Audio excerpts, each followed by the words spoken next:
Thank you for joining us again in Retail Redeveloped. Today I want to take a quick look at home retailers thriving as fashion retailers kind of lag behind. So throughout the coronavirus pandemic, many retailers have been struggling to stay afloat. A combination of shutdowns, a shift in companies working from home as a precaution, and a change in consumer spending patterns has delivered a precarious year for retailers.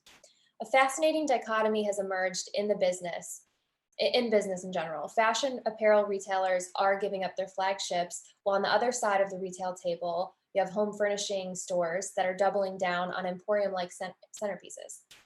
So there are influences on each side that say as much about the individual business as they do about the retail industry overall. On the apparel side, big chains like Gap and Abercrombie and Fitch have said that they are closing some of their high-profile locations in big cities to focus more attention on their e-commerce efforts. They have also voiced concerns relative to their tourism-driven locations while out-of-towners are scarce. Department stores have been moving away from downtown locations for some time now, and some of the most recent closings announced by Macy's and Nordstrom, to name a few, include what had once been urban mainstay stores. For the home improvement business, the outcomes we're seeing are actually much different. And while that trend is pretty clear right now, retail has proved itself to be an art of fluidity, where the recipe for success could just as easily flip a few years down the road. Along the same lines, Home Depot and Lowe's continue to enjoy increased business during the pandemic as people use their lockdown time to spruce up their homes. Meanwhile, the consumer continues to loathe the ever-lingering and dreaded sight of an empty shelf. Two types of retailers are poised to come out on top on the other side of the pandemic: the mass and the niche, with the former championing this achievement. Many mass merchandise retailers such as Amazon, Walmart, Target, and Costco, many of which offer home accessories, supplies, and furniture, have seen sales continue to surge during the pandemic. Meanwhile, a number of other retailers, especially department stores and apparel, have really struggled here. So we've seen a correlation in the longer people have been home to the more time home improvement or redecorating projects that they actually take on.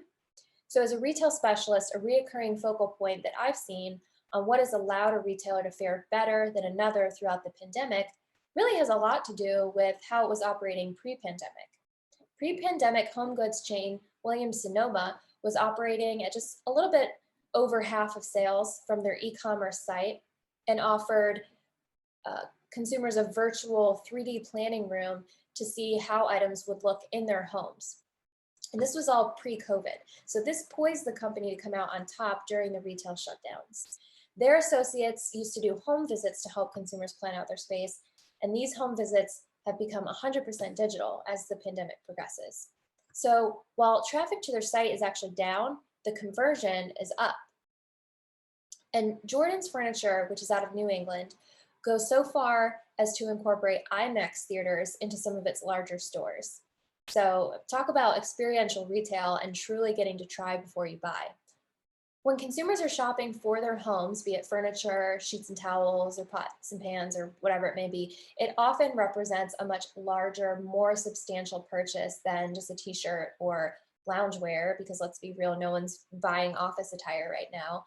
And as such, they want to see more of a selection, and often they want to see it in the context of other home products. Many consumers are still working from home and have been staring at the same pillows and decor and furniture every day, all day for the last year.